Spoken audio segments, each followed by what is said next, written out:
Alhamdulillah. Alhamdulillahillazi arsala rasulahu bil huda wa dinil haq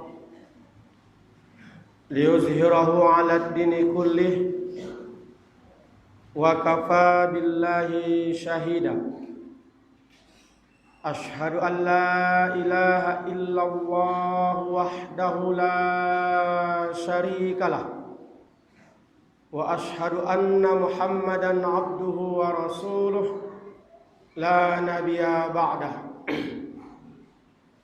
Allahumma salli wa sallim wa barik ala sayyidina Muhammad wa ala alihi wa sahbihi wa mawalah, amma ba'd. Faya ayyuhal muslimun rahimakumullah, usikum wa nafsi bitaqwallahi faqad fazal muttaqun. Qala Allah ta'ala fi kitabihil karim, Na'udzu billahi minasy syaithanir rajim. Ya ayyuhalladzina amanu taqullaha haqqa tuqatih wa la tamutunna illa wa antum muslimun. Wa qala an-nabiy sallallahu alaihi wasallam fi kitabihil hadis, ittaqillaha haitsuma kunta wa atbi'i syai'atal hasanah tamhuha wa khaliqin nas bi khulqin hasan. Shadaqallahul azim.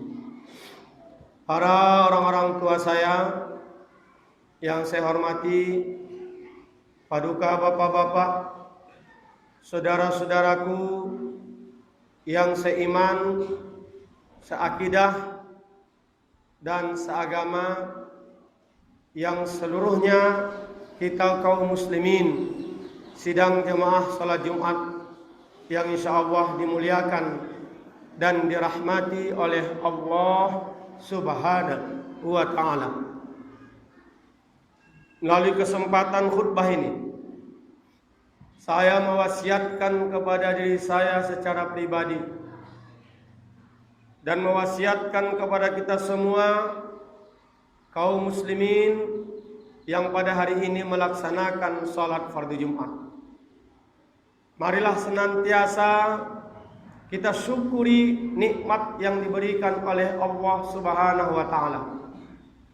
Dengan senantiasa kita jaga nikmat iman itu, kita pelihara, bahkan kita tumbuh kembangkan nikmat iman yang sudah diberikan oleh Allah Subhanahu wa ta'ala ini untuk bisa menjadi manusia-manusia yang bertakwa kepada Allah Subhanahu wa ta'ala. Dengan modal iman, maka hamba Allah akan mampu meraih derajat takwa. Tetapi tidak semua orang yang beriman itu mampu meraih derajat takwa. Maka melalui khutbah ini mari kita tingkatkan kualitas keimanan kita agar kita mendapatkan predikat takwa, yang dimana takwa inilah menjadi bekal kita menuju kampung akhirat. Tidak ada bekal kita menuju kampung akhirat bukanlah karena harta, bukan karena jabatan, bukan karena status sosial kita, bukan karena cantik rupa kita, tetapi bekal yang disuruh oleh Allah Subhanahu wa ta'ala untuk meraih akhirat nan abadi dengan masuk surga adalah dengan melaksanakan takwa. Wa tazawwadu fa inna khairaz zadi taqwa. Berbekallah kamu, kata Allah, dan sebaik-baik bekal adalah takwa. Benar kalau dengan harta kita bisa meraih takwa. Benar kalau dengan jabatan dan status sosial itu mampu mengantarkan kita bertakwa. Benar dengan ilmu yang kita miliki. cantik rupa kita yang kita miliki mampu mengantarkan kita bertakwa, maka itu adalah hal yang harus kita syukuri. Dan Allah Subhanahu wa taala juga menegaskan di dalam Al-Qur'anul Karim bahwa kemuliaan seseorang di hadapan Allah Subhanahu wa taala tidak karena hartanya, tidak karena jabatannya, tidak karena cantik rupanya, tidak karena ilmunya, tetapi orang yang paling mulia di sisi Allah Subhanahu wa taala adalah karena takwanya. Inna akramakum indallahi atqakum. Orang yang paling mulia di sisi Allah adalah orang yang paling bertakwa. Ma'asyiral muslimin, sidang jemaah Jumat yang dirahmati oleh Allah Subhanahu wa taala. Itulah kenapa khotib setiap salat Jumat mengingatkan firman Allah kepada kita semua, sebagaimana yang saya bacakan dalam mukaddimah khutbah tadi.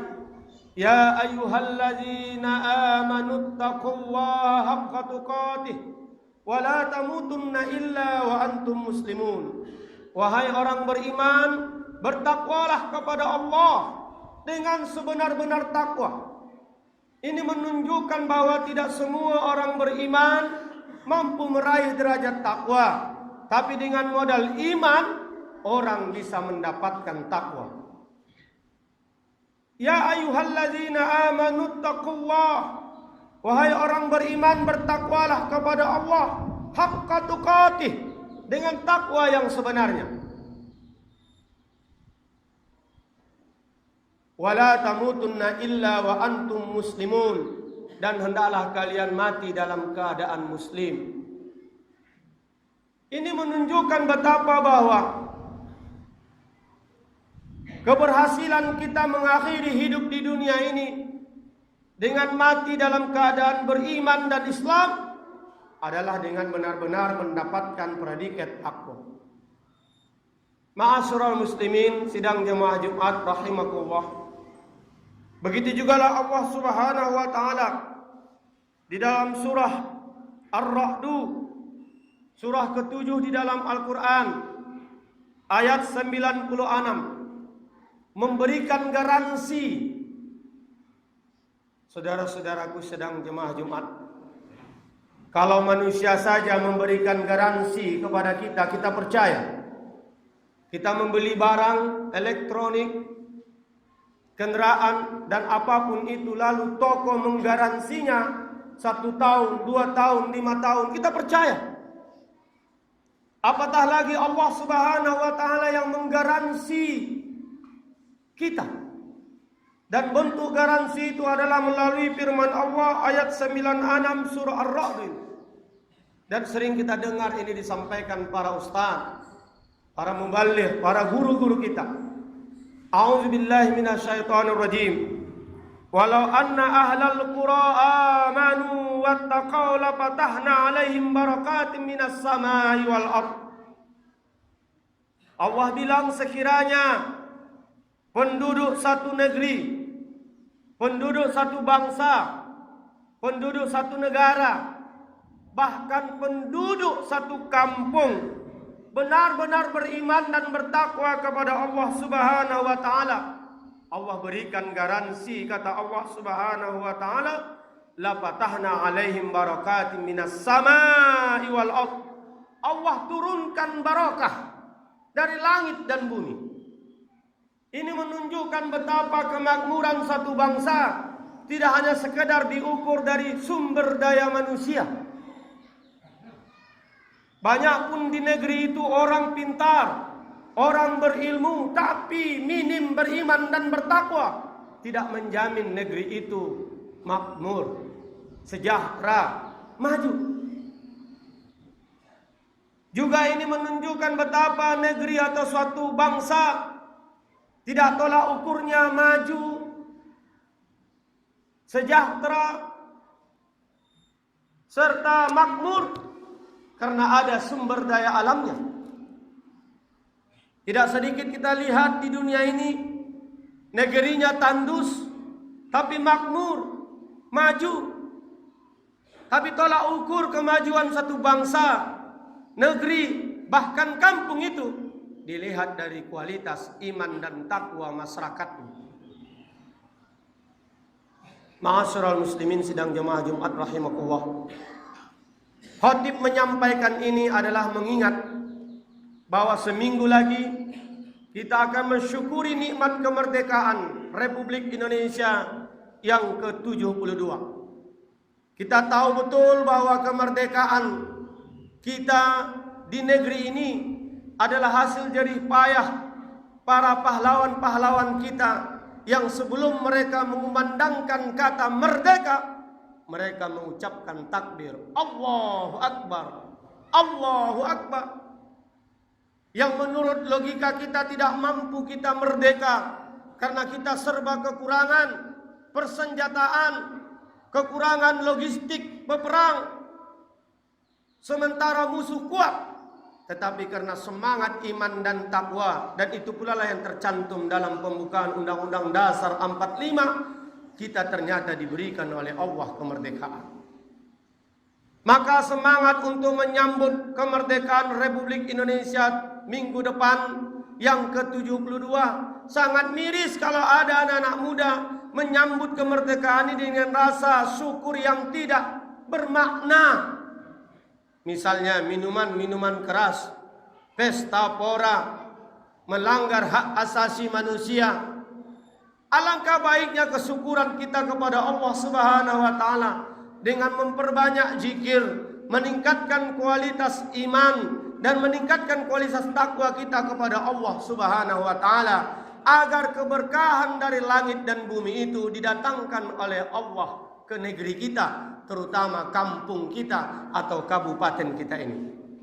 Ma'asyiral muslimin sidang jemaah rahimakumullah. Ini jelas Allah katakan di dalam Al-Qur'an, walau anna ahlal qura amanu wattaqau la fatahna alaihim barakatim minas samai wal ardh.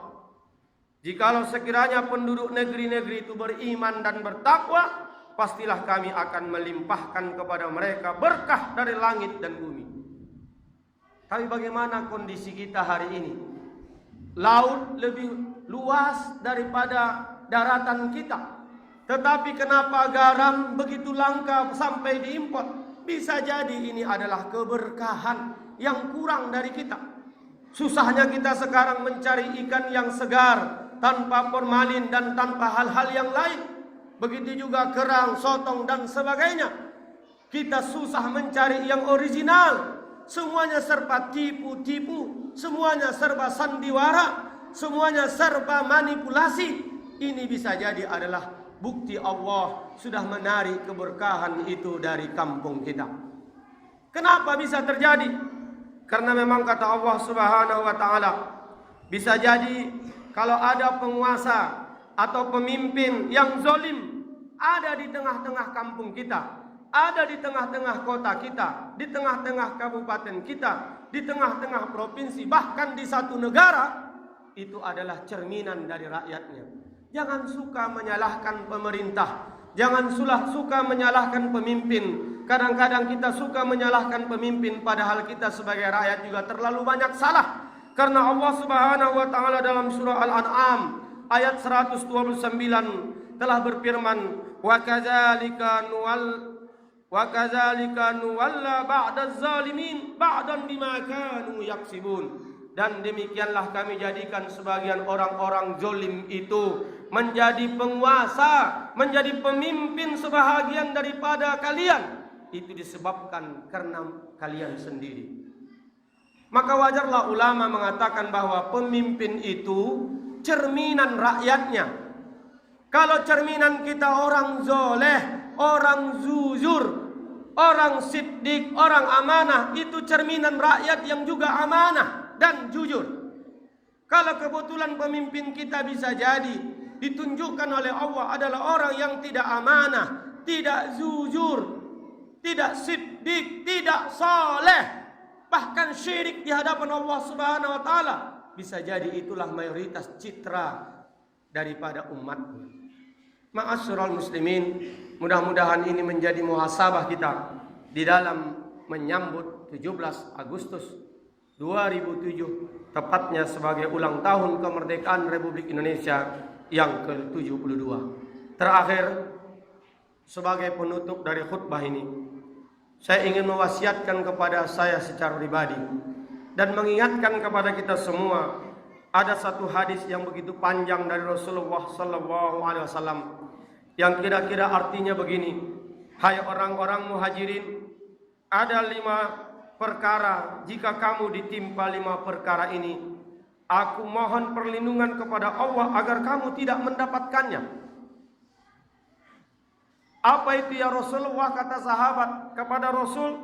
Rasul mengatakan, tidaklah muncul perbuatan keji, yaitu jinah, merampok, minum khamar, judi, dan seluruh bentuk-bentuk maksiat lainnya.